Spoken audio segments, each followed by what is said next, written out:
The WWE in May 2002, the World Wrestling Federation. In May 2002, the World Wrestling Federation, the plane ride through hell when Brock Lesnar, Kurt Hennig, Mr. Perfect, Ric Flair, and Scott Hall. The plane ride through hell was so dangerous to the point like the WWE almost shut down in 2002. Kurt Hennig and Brock Lesnar was acting like animals in the ring. They started beating the earthquake. They almost bust the earthquake was 40 feet up to the air in the World Wrestling Federation. The WWE said like Kurt Hennig got so drunk in the point like he was bugging Brock Lesnar to start kicking Brock Lesnar, punching Brock Lesnar, stabbing Brock Lesnar. He took like a kitchen sink and he bust Kurt Hennig's head. Brock Lesnar got so angry he bust the head Flair, punching Kurt Hennig, beating.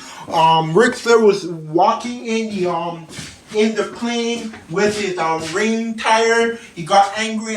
Kurt Hennig got angry. He was fighting Brock Lesnar. One of the earthquake ring got bust and he was busting, choking the passenger to death, strangled the passenger to death, grabbing a gun, shoot the passenger. It was like a tornado. It was like a nightmare in reality. Brock Lesnar got so angry, beating the kid. He choked the kid to death, strangled the kid to death, put him to Xanax. He strangled him to life. He strangled him straight to the of the Jesus Christ of life. He strangled him to death. He grabbed a gun. He shoot the kid to death. Grabbing the plane was so lightning upon like the plane almost crashed death. It almost crashed. The plane was crashed. Brock Lesnar got so angry he was stabbing the kid to death, beating the kid to death, and destroying the kid. He got so angry. Kurt Hennig got angry. He started beating. Then Scott Hall got angry. He started peeing to death. He started peeing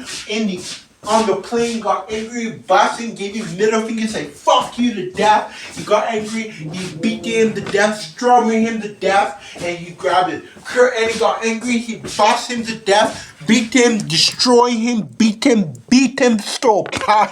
To put like his nose started bleeding to death. His nose started bleeding. And one of the passengers got angry, he beat him, Brock Lesnar, beat him to death, strangled him, bust him, destroy him. It was on May 21st, 2002.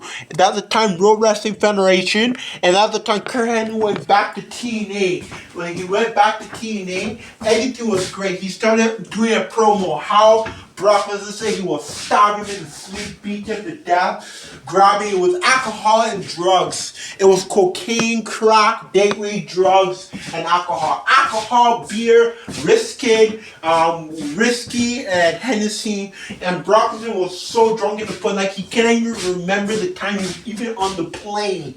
Brock Lesnar got angry, started beating him, stabbing, beating him. One of the men got angry, he started giving him the middle finger. Brock Lesnar threw the kid 40 feet up to the air, and I had the kid die. Brock Lesnar went to jail for 6 days, and they released him in jail. One of the men got angry. He started punching him to death, kicking him to death. One of the men got so angry in the point like the World Wrestling Federation had to close down in 2002, and that's how the plane ride through hell went through. A certainly nightmare with a PR nightmare. Brock Lesnar got angry. So went back to WWE in 2002. Brock Lesnar went and did promo how he was stabbing, beating, stomping, and that Scott Hall was punching Brock Lesnar in the head. Brock Lesnar bust Scott Hall, his head broken. And that's how you listen to this. Still, how you go and stab someone to death. Brock Lesnar got angry. He beat him, bust him his whole life to the seat of the hell of Satan, to the death of Christ. Today, Brock Lesnar said like he cannot even remember the time when the plane ride through hell was so dangerous. The WWE have limited steroid abuse, alcohol abuse, and drug abuse. This is what happened in 2007, 1 year, like maybe 5 years after the Benoit suicide offense, after World Wrestling Federation shut down their company.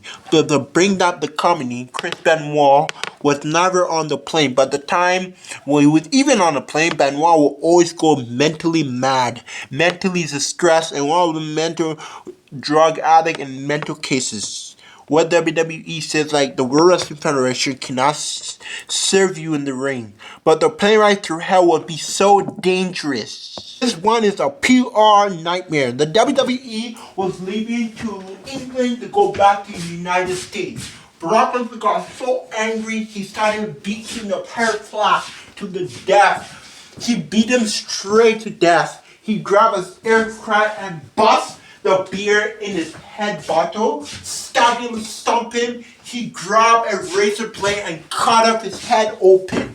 He grabbed a gun and he started shooting Ric Flair, but Ric Flair got shot in the sling. One of the passengers got angry. He started beating Brockman. Brockman got angry. He threw the passenger 40,000 feet up to the air, almost gonna fucking die. And that's how the World Wrestling Federation, the plane ride through hell, went through the nightmare of God. Went through the nightmare of the real PR nightmare.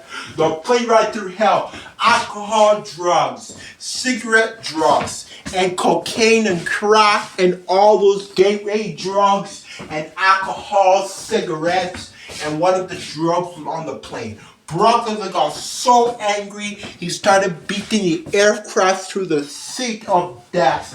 Started beating till he died. And Kurt Hennig got angry, he threw Brock Lesnar through the aircraft door, and it was 40 feet up to the air. 40,000 feet up to the air. Brock Lesnar almost busted the door. Brock Lesnar was going to die in 2002. But the time he was not around, we cannot exist. What the plane ride through hell was so dangerous. Why you could never see it in your entire history of the life. Vince McMahon was not on the plane that day, but if he was on the plane, they could have shut down the WWF. At the time, the WWF was even closed down. Most of them were also fired in that match. Brock Lesnar was one of the fired one, but he was even released in 2004 after WrestleMania 20.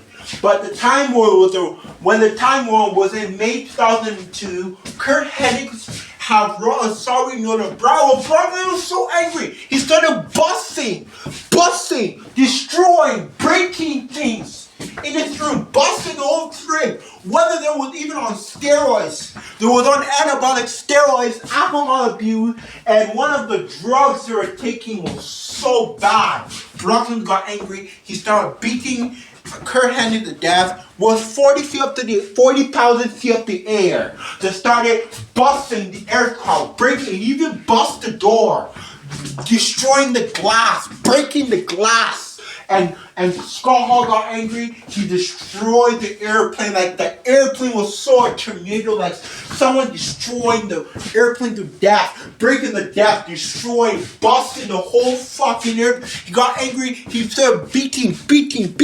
He got angry, busting, destroying to the seal of Christ. And he started beating straight to death. Brock Lesnar got angry, busting the player to the death of the hell of Satan. Satan of the demon of the hell of Christ. Today, Jesus Christ. Well, that day, Brock Lesnar could have died in 2004. Brock Lesnar was so demon in the plane. So demon. The demon made him destroy the whole airplane crash. It was in May 2002. I was not even in this world when it happened. I was still in the center. But God has obstructed the power of the plane ride through hell.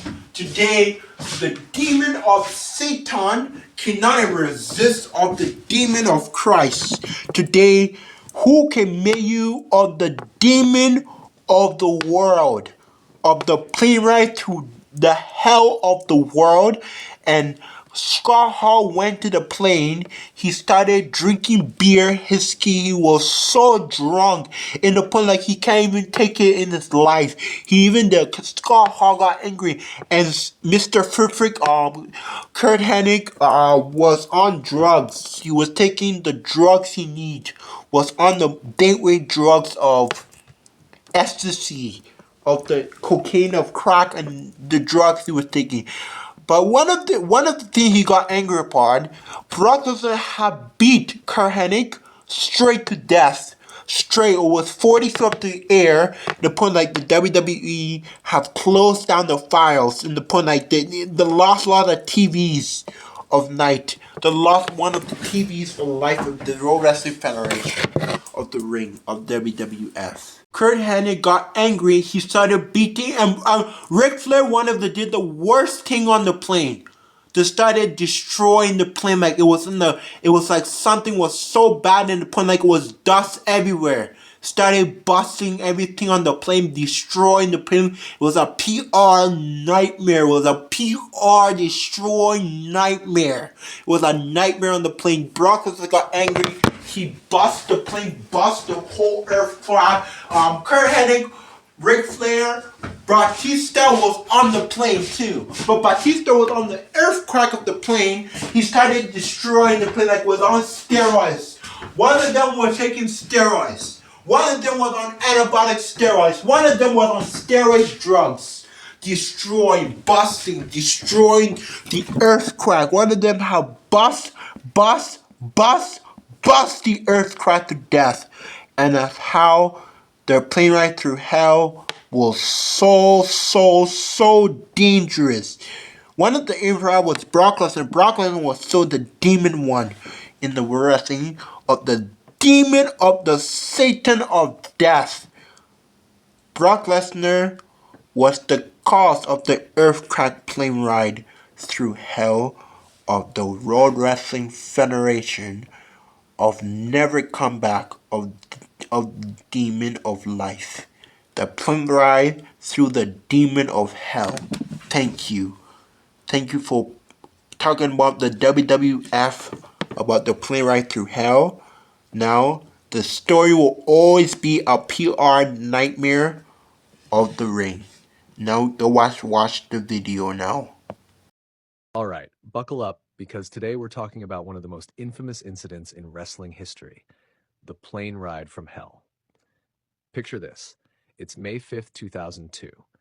WWE just wrapped up a pay-per-view event in London, and everyone, wrestlers, staff, and management, are boarding a private plane to fly back to the States.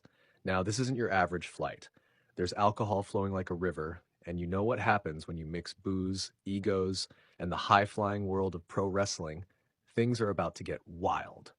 So, the flight takes off, and the party starts. Ric Flair, who we all know as the Lay Nature Boy, decides it's time to strut around the plane, but not just in any outfit. No, Flair's only wearing his wrestling robe, nothing underneath. That's right, full on exposing himself to the crew, including the flight attendants. Not cool, right? Flair was famous for his hard partying ways, but this crossed a line. And this wasn't just funny or weird, it led to some serious allegations of harassment later on. But if you think that's bad, it gets crazier. Enter Scott Hall, aka Razor Ramon. Now, Hall had been dealing with some serious personal demons. Substance abuse had been a huge part of his life, and on this flight, he was completely out of it. At one point, he was so drunk, he allegedly made inappropriate comments and advances toward one of the flight attendants. Hall was so wasted by the end of the flight, he had to be physically carried off the plane. For Hall, this was one of the final straws. WWE released him not long after. His career was always full of highs and lows, but this incident became a defining moment for all the wrong reasons. Now, here's where things go from crazy to insane. Kurt Hennig, Mr. Perfect, and Brock Lesnar, a young powerhouse who was just starting to rise in WWE, got into a physical fight in the middle of the plane. It started as a joke. Hennig sprayed shaving cream on Lesnar, but Lesnar wasn't having it. These two giants started wrestling in the aisle, and they got dangerously close to the emergency exit. Can you imagine? It took several people to break them up before anything catastrophic happened. Hennig's career? Over. He got fired after the flight, and that was basically the end of his run in WWE. And then there's Dustin Runnels, Goldust, who's just doing his own thing, drunk out of his mind, singing love songs to his ex-wife over the plane's PA system. Yeah, because that's totally appropriate. WWE had to step in and stop him too. Goldust would later talk about how this flight was a wake-up call for him, but at the time, it was just another ridiculous moment in a string of chaos. So what happened after all this madness? Well, several wrestlers were fired, lawsuits were filed, and the whole incident became legendary for all the wrong reasons. It shined a light on WWE's culture at the time, a culture of excess, substance abuse, and unchecked behavior. WWE eventually introduced its wellness policy, aimed at cleaning things up, but this flight, it left a mark on the industry. The plane ride from hell isn't just a wild story, it's a turning point in wrestling history. Careers ended, reputations were tarnished, and it forced WWE to rethink how they manage their talent. Thanks for listening. Follow me for more.